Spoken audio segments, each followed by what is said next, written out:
నువ్వు అట్టుట్టోనివి కాదు బావా, అసలు ఇక్కడ ఉండాల్సినవి కానే కాదు. నువ్వు తోప్ తోప్ బావా. నేనేం చేసిర్రా? నీ పాలు మస్తున్నాయి బావా. అదే నువ్వు పోసిన బర్రె పాలు మస్తు పనిచేసినాయి అంటన్నా. గవర్నర్ పని ఎందుకు చేపించినవరా?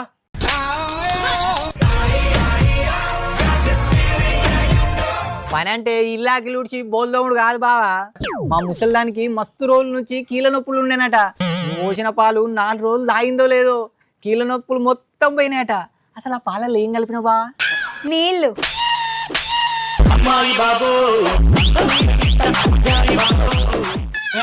ఏందో గట్లంటావు? వాడు నిజం అనుకోరా, ఏదో బర్రె నీళ్ళెక్క అవి పాలు పలస ఇచ్చింది గంతే. లేకపోతే పాలు ఎంత సిక్కగా ఉండు, అవి పాలా పెరుగాని కనిపెట్టడానికి పావుగంట టైం పట్టు. అవును బావా, నేను బక్కగుండు ఎంత నిజం, నీ పాలు చిక్కగుండు అంత నిజం.